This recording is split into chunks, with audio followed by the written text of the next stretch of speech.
Hello everyone. In this part, we are going to see the details of secondary market. We've already discussed the difference between primary and secondary market and also the basics of secondary market. The capital market can be divided into two primary markets and secondary market. What was primary market? Primary market is a market where securities are traded for the first time. Primary, ആദ്യമായിട്ട് from the word itself you can get it.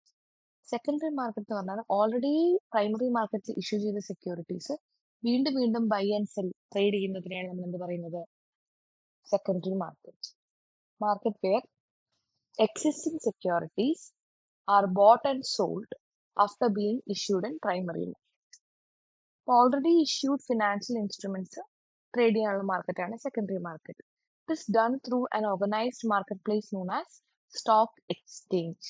ഇന്ത്യയിലെ basic ആയിട്ടുള്ള രണ്ട് stock exchange ആണ് എന്ത് BSE and NSE. Now let's see the functions of stock exchange or functions of secondary market. Provide liquidity, ready market, അതായത് എപ്പോൾ വേണമെങ്കിലും easy ആയിട്ട് stock market ടൈമിൻ്റെ ഉള്ളിൽ ബൈ ചെയ്യാനും സെൽ ചെയ്യാനും ഹെൽപ്പ് ചെയ്യും. പ്രൈസ് ഡിറ്റർമിൻ ചെയ്യുന്നു. How is price determined on the base of demand and supply. Price determine ചെയ്യാൻ ഹെൽപ്പ് ചെയ്യും. Also safety and regulation of trading. The stock exchange is always run under supervision of SEBI, Securities and Exchange Board of India. അതുകൊണ്ട് തന്നെ ഇൻവെസ്റ്റേഴ്സിനെ അത് പല ഫ്രോഡുകളിൽ നിന്നൊക്കെ protect ചെയ്യും. It also helps in mobilising savings. നമ്മുടെ savings, പബ്ലിക്കിന്റെ savings mobilise ചെയ്ത് ഒരു പ്ലേസിൽ ഇൻവെസ്റ്റ് ചെയ്യാൻ വേണ്ടി സഹായിക്കും. And thus it helps in capital formation. Long term funds ഒരു കമ്പനി അല്ലെങ്കിൽ ഇക്കോണമിക്ക് വേണ്ടി ലോങ് ടേം ഫണ്ട് മൊബിലൈസ് ചെയ്യാൻ സഹായിക്കും. Also it is a basic economic indicator. അതായത് കൺട്രിയിലെ ഇപ്പോഴത്തെ സ്ഥിതി, സെൻസെക്സ് ഒക്കെ നല്ല രീതിയിൽ പോവുകയാണെങ്കിൽ നമുക്ക് പറയാം എന്താണ് ഈ ഇക്കോണമി അത്യാവശ്യം കുഴപ്പമില്ലാതെ നിൽക്കുക. നേരെ മറിച്ച് വാറൊക്കെ നടന്ന സമയത്ത് എന്തായിരുന്നു, കോവിഡ് ഒക്കെ ഉള്ള സമയത്ത് ഇത് ഡൗൺവേർഡ്സ് ആയിരുന്നു നീങ്ങിയിരുന്നത്. അപ്പൊ മോസ്റ്റ്ലി ഇക്കോണമി എന്താണോ റിഫ്ലക്ട് ചെയ്യുന്നത് അതിനനുസരിച്ച് സ്റ്റോക്ക് മാർക്കറ്റ് മൂവ് ചെയ്തുകൊണ്ടേയിരിക്കും. Okay. Now Sensex is the index of BSE and Nifty is the index of NSE. We will see it in next part. Now we can see the structure of stock exchange. So these are the basic functions of stock exchange. Now we will move to the structure of stock exchange. Structure for stock exchange in the structure എന്ന് പറഞ്ഞാൽ it is a framework through which securities are traded. എങ്ങനെയാണ് അത് organise ചെയ്തിട്ടുള്ളത് എന്നുള്ളതാണ് ഇത് structure എന്ന് പറയുന്നത്. നമ്മുടെ കോളേജിൽ നോക്കിയാൽ തന്നെ അവിടെ ഒരു സ്ട്രക്ചർ ഉണ്ടാവും. പ്രിൻസിപ്പൽ ഉണ്ടാവും, അതിന്റെ ഇടയിൽ ഡിപ്പാർട്ട്മെന്റ്സ് ഉണ്ടാവും. In departments we have departmental heads ഉണ്ടാവും, പിന്നെ അതിനിടയിൽ ടീച്ചേഴ്സ് ഉണ്ടാവും. അങ്ങനെ അങ്ങനെ ഒരു ഓർഗനൈസ്ഡ് സ്ട്രക്ചർ ഉണ്ടാവും എല്ലാത്തിനും. അതുപോലെ now we will see the structure of stock exchange. The structure of stock exchange, first we will have governing body or board of directors. Stock എക്സ്ചേഞ്ചിന്റെ ഹയസ്റ്റ് അതോറിറ്റീസ് അവരാണ് അവരുടെ റൂൾസും പോളിസീസ് ഒക്കെ ഫ്രെയിം ചെയ്യുന്നത്. പിന്നെ സ്റ്റോക്ക് എക്സ്ചേഞ്ചിന്റെ മാനേജ്മെന്റ് ഉണ്ടാവും, director അല്ലെങ്കിൽ CEO. അവർ ഡേ ടു ഡേ അഡ്മിനിസ്ട്രേഷനും പോളിസീസ്, ഈ ബോർഡ് തീരുമാനിച്ച പോളിസീസ് ഒക്കെ ഇംപ്ലിമെന്റ് ചെയ്യുന്ന ആൾക്കാരാണ്. Then brokers or trading members. These are who are brokers. These are intermediaries between investors and stock market. ഈ ഇൻവെസ്റ്റേഴ്സും സ്റ്റോക്ക് മാർക്കറ്റും തമ്മിലുള്ള ഇന്റർമീഡിയറീസ് ആണ് ബ്രോക്കേഴ്സ്. അവർ ബൈ ചെയ്യാനും സെൽ ചെയ്യാനും സെക്യൂരിറ്റീസ് ഹെൽപ്പ് ചെയ്യും. Okay. And in India brokers must be registered with SEBI. പിന്നുള്ളത് investors ആണ്. അതായത് ആക്ച്വൽ ആയിട്ട് ട്രേഡ് ചെയ്യുന്ന, സ്റ്റോക്ക് മാർക്കറ്റ് ട്രേഡ് ചെയ്യുന്ന അല്ലെങ്കിൽ ഇൻവെസ്റ്റ് ചെയ്യുന്ന ആൾക്കാരാണ്. അവർ ഇൻഡിവിജ്വൽസ് ആവാം, ഇൻസ്റ്റിറ്റ്യൂഷൻസ് ആവാം, ഫോറിൻ ഇൻസ്റ്റിറ്റ്യൂഷണൽ ഇൻവെസ്റ്റേഴ്സ് ആവാം, ഒക്കെ ആവാം. Next is clearing corporation. Clearing corporation എന്ന് പറഞ്ഞാൽ നമ്മൾ ട്രേഡിൽ ബൈ ചെയ്യും അല്ലെങ്കിൽ സെൽ ചെയ്യും. അപ്പൊ നമ്മൾ സെൽ ചെയ്യുന്ന സമയത്ത് അത് കറക്റ്റ് ആയിട്ട് സെൽ ചെയ്യുന്നു, ബൈ ചെയ്യുന്ന സമയത്ത് കറക്റ്റായി ബൈ ചെയ്യുന്നു എന്നുള്ള കാര്യം. It guarantees the payment and delivery. Share നമ്മൾ വാങ്ങുന്ന സമയത്ത് കറക്റ്റ് ആയിട്ട് നമ്മുടെ അക്കൗണ്ടിലേക്ക് ഷെയർ ഡെലിവർ ചെയ്യുന്നു, കറക്റ്റ് ആയിട്ട് നമ്മുടെ അക്കൗണ്ടിൽ പേയ്മെന്റ് പോകുന്നു ഉറപ്പിക്കുന്ന പ്രോസസ്സാണ് എന്ത് clearing and settlement. And we also have depositories. Depositories എന്ന് പറഞ്ഞാൽ നമ്മുടെ ഡിമാറ്റ് അക്കൗണ്ട് ഹോൾഡ് ചെയ്യുന്ന അതോറിറ്റീസിനെയാണ് നമ്മൾ എന്ത് പറയുന്നത്, ഡെപ്പോസിറ്ററീസ് എന്ന് പറയുന്നത്. What is demat account? Demat account എന്ന് പറഞ്ഞാൽ നമുക്ക് ബാങ്കിൽ ഒരു അക്കൗണ്ട് എടുക്കണമെങ്കിൽ ഓപ്പൺ ചെയ്യുന്നതാണ് ബാങ്ക് അക്കൗണ്ട്. അതുപോലെ ട്രേഡ് ചെയ്യണമെങ്കിൽ അല്ലെങ്കിൽ ഇൻവെസ്റ്റ് ചെയ്യണമെങ്കിൽ ഓപ്പൺ ചെയ്യുന്ന അക്കൗണ്ടാണ് ഡിമാറ്റ് അക്കൗണ്ട്. ഈ ഡിമാറ്റ് അക്കൗണ്ട് ഒക്കെ എവിടെയാണ് വെക്കുന്നത്? അത് ഹോൾഡ് ചെയ്യുന്ന ആൾക്കാരാണ് ആര്? Depositories. And in India we have two main depositories, NSDL and CDSL. NSDL basically works under NSE and CDSL. BSEയിലെ സെക്യൂരിറ്റീസ് ഡിമാറ്റ് അക്കൗണ്ട് ഒക്കെ ഹോൾഡ് ചെയ്യുന്നതാണ് CDS. So this is all about the structure of stock exchange. So far we have seen what is secondary market, stock exchange, functions and structure of stock exchange. But now we'll also see two basic stock exchanges that are functioning in India. First one is BSE, Bombay Stock Exchange. ഇന്ത്യയിലെ അല്ലെങ്കിൽ ഏഷ്യയിലെ തന്നെ first stock exchange ആണ് BSE. It was established in the year 1875 in Dalal Street, Mumbai. ഏഷ്യയിലെ തന്നെ oldest stock exchange ആണ്. പണ്ട് open ഔട്ട്ക്രൈ system എന്ന് പറഞ്ഞ ഒരു സിസ്റ്റം ഉണ്ടായിരുന്നു. ഔട്ട്ക്രൈ സിസ്റ്റം എന്ന് പറഞ്ഞാൽ ഷെയർ ഇൻവെസ്റ്റേഴ്സ് എന്ത് ചെയ്യുന്നു, അന്ന് ഫിസിക്കൽ ആയിട്ടാണ് നമ്മൾ ട്രേഡ് ചെയ്യുന്നത്. നമ്മൾ വീട്ടിലിരുന്ന് കമ്പ്യൂട്ടറിലൊന്നും നമുക്ക് ട്രേഡ് ചെയ്യാൻ പറ്റില്ല. അപ്പൊ ഇൻവെസ്റ്റേഴ്സ് എന്ത് ചെയ്യും? അവർ ഫിസിക്കലായിട്ട് ഈ സ്റ്റോക്ക് മാർക്കറ്റ് എവിടെയാണോ സ്ഥിതി ചെയ്യുന്നത് അവിടെ വന്നിട്ട് അവര് ലേലം വിളിച്ച് ട്രേഡ് ചെയ്യുന്നതാണ് ഓപ്പൺ ഔട്ട്ക്രൈ സിസ്റ്റം. ഇപ്പം അത് മാറി it has been transformed online trading system. BSEയുടെ ഓൺലൈൻ ട്രേഡിംഗ് പ്ലാറ്റ്ഫോമാണ് Bolt, BSE Online Trading System. It began in the year 1995, and BSE has also set up an investor protection fund.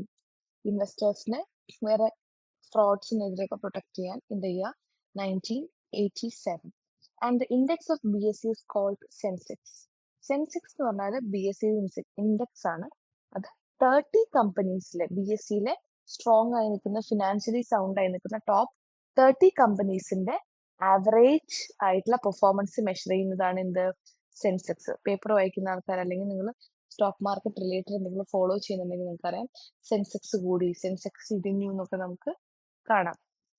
Okay, and BSE consists of over 5,500 listed companies, and BSE provides its depository services through CDSL. We have already seen. This is all about BSE. And ഇന്ത്യയിലെ largest stock exchange is NSE. First ആയിട്ട് ഇന്ത്യയിൽ form ചെയ്തത് BSE ആണെങ്കിലും largest stock exchange NSE ആണ്. And it was first to implement the electronic or screen based trading system. ഇത് 1994ലാണ് established ആയത്. BSE 1875ലാണ്.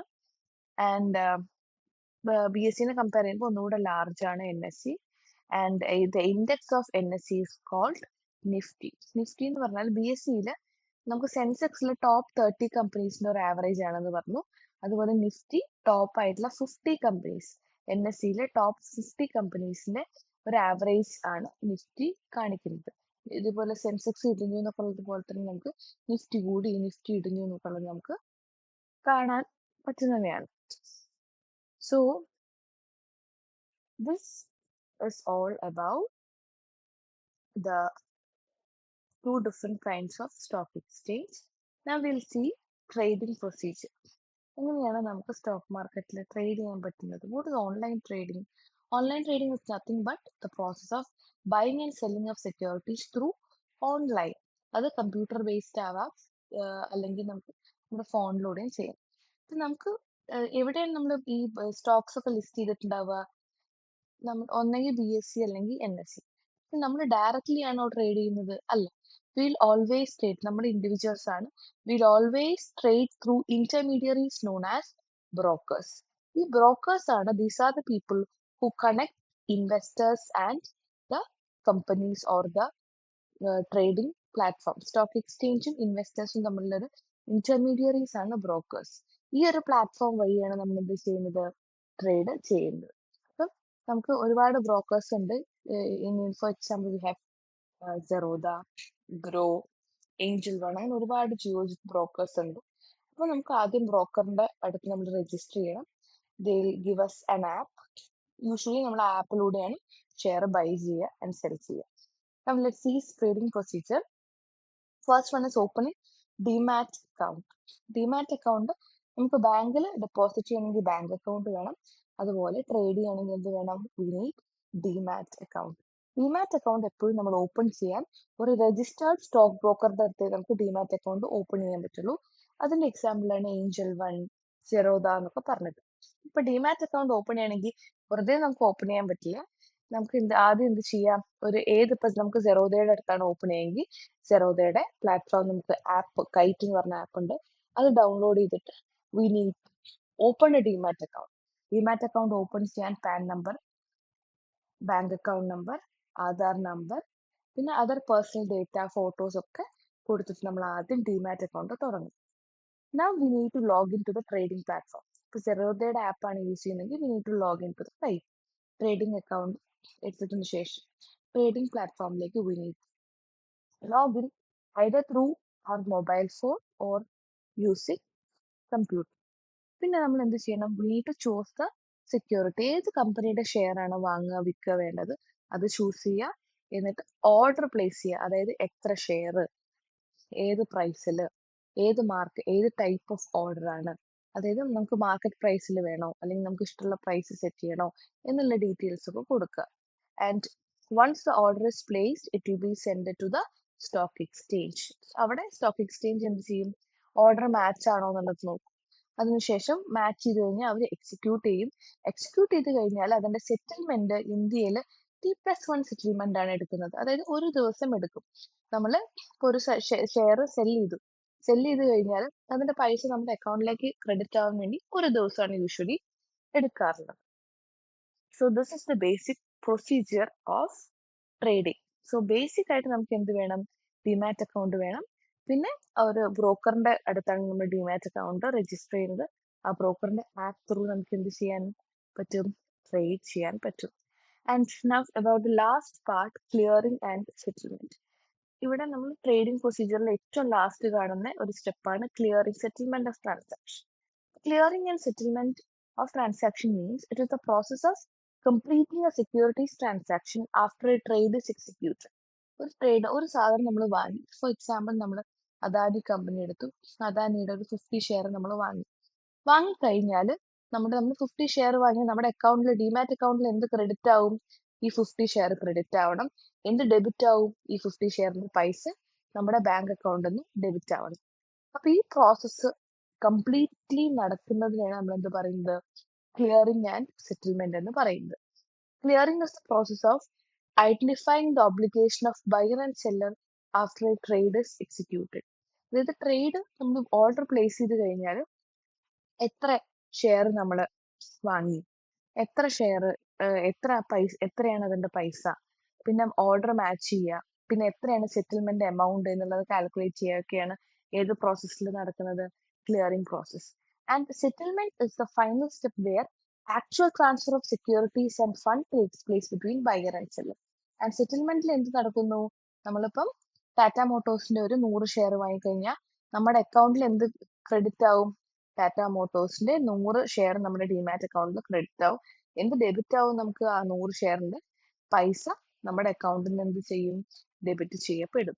And in India T+1 settlement ആണ് യൂസ് ചെയ്യുന്നത്. അതായത് ഒരു ദിവസം ട്രേഡ് കഴിഞ്ഞിട്ട് കറക്റ്റ് ഒരു ദിവസം കഴിയുമ്പോൾ എന്താവും, നമ്മുടെ അക്കൗണ്ടിലേക്ക് ഈ പറയുന്ന കാര്യം ക്രെഡിറ്റ് ആവും, ഈ പറയുന്ന കാര്യം ഡെബിറ്റ് ആവും ചെയ്യും.